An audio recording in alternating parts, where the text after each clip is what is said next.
Pues hoy os traigo Conquistadores Negros, que suena a cine del Destape, pero estoy hablando de conquistadores de la conquista de América. Ah. Voy a comentar un par, pero hubo muchos. En esa época era A mí era jamás bastante... se me habría ocurrido relacionarlo. Pero ahora que te lo he dicho, no te lo puedes quitar de la cabeza. Cuando escribía el título decía, tengo que buscar otro título, pero... Bueno, la cuestión es, hubo muchos en su momento, o sea, era algo bastante común que hubiese gente de origen africano en el ejército español, pero sobre muchos de ellos la historia que hay es cortísima, o sea, básicamente se sabe que existieron y poco más.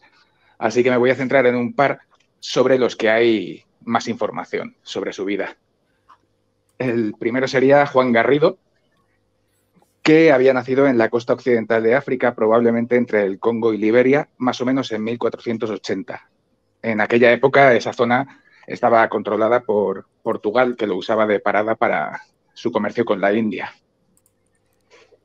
Y desde su tierra natal viajó precisamente a Portugal, ahí se convirtió al cristianismo y acabó en España sirviendo a la corona de Aragón. Hay que destacar que era un hombre libre, no era un esclavo. O sea, en aquella época, aunque la mayoría de los esclavos eran negros, la razón de la esclavitud no era el racismo, sino el clasismo extremo. O sea, si tú vivías descalzo en una casa de barro, sobreviviendo con ganado, eras susceptible de ser esclavizado por la gente, entre comillas, civilizada, que al fin y al cabo es gente de la ciudad y punto. Y, como digo, este hombre había nacido en una zona libre donde no se les esclavizaba. De hecho, ellos se esclavizaban. Y nada, una vez en España se quiso hacer fortuna conquistando América, consiguió el permiso y sobre 1510 llegó a Cuba, donde participó en la conquista. Una vez que se apaciguó, entre comillas, Cuba, porque así es como lo decían ellos, cruzó el Mar Caribe, donde estuvo explorando con Ponce de León en su expedición tan famosa en la que llegaron a Florida y varias zonas de Norteamérica, y terminó formando parte de la expedición ilegal de Hernán Cortés, que esa expedición, incluso en aquella época, ya era ilegal. O sea, la hizo en contra de las órdenes que había recibido de la corona por ambición extrema de Hernán Cortés. Ahí tomaron tomaron toda la zona de México, destruyeron la civilización que había entonces para ponerse a ellos como señores feudales de la zona. O sea, respetaron más o menos el modo de vida de los campesinos, poniéndose ellos en el lugar de los anteriores terratenientes. Por esta razón, prácticamente, o sea, los quisieron juzgar y prácticamente casi los matan.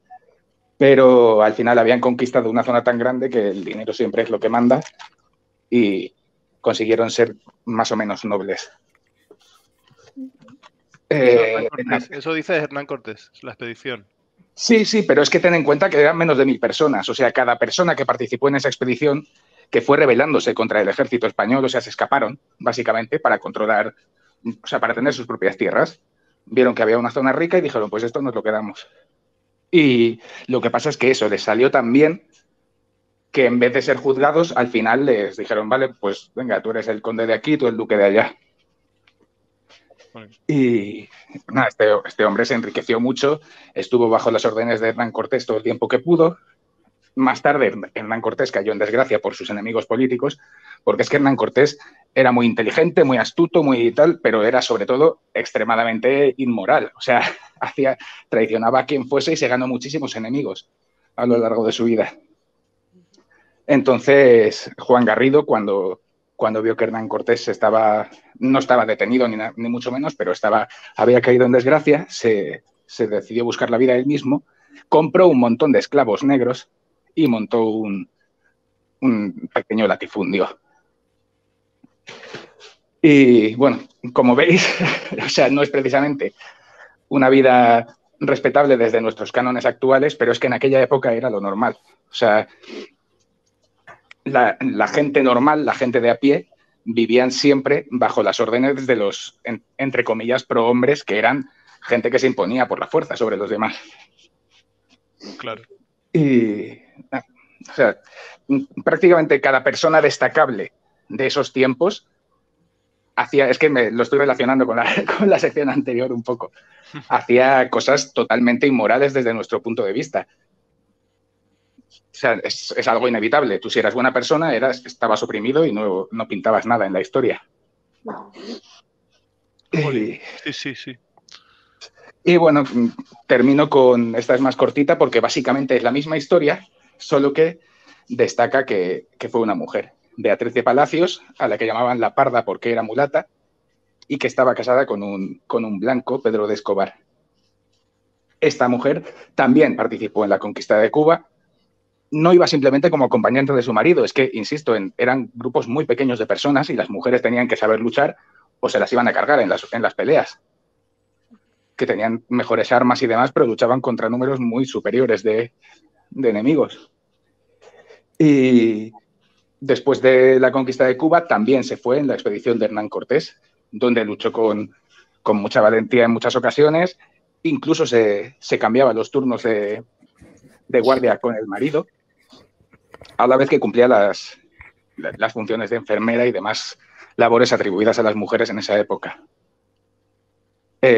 Participó también en la lucha cuando se rebelaron los ciudadanos de Tenochtitlán en lo que llamaron la Noche Triste. O sea, no sé si os suena todo eso del colegio, pero a mí me lo enseñaron un poco por encima. Nos tendrá que sonar, pero yo no me acuerdo. Pues ya tenían la ciudad controlada los españoles y al final los contraatacaron los nativos y los consiguieron expulsar durante un tiempo. Fue una humillación para las fuerzas españolas, pero después sitiaron la ciudad y volvieron a tomarla. Y ahí también estaba Beatriz de Palacios luchando junto a las demás mujeres, porque realmente todas las mujeres que iban tenían que pelear.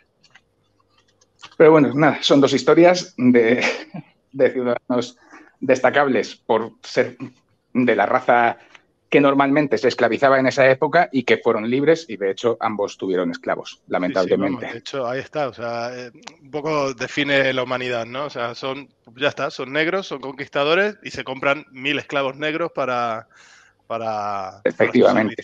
Es que, insisto, en aquella época lo que te hacía esclavo era que te veían inferior. O sea, tú eras un pueblerino y pues realmente un campesino de Burgos tampoco tenía permiso para trabajar para otra persona si quería ni nada. Era propiedad de su amo. Así era. Muy bien, Alo. Pues, como siempre, flipando con las historias y te esperamos bueno, tú sigues aquí, pero te esperamos con más historias la semana que viene en Explícalo.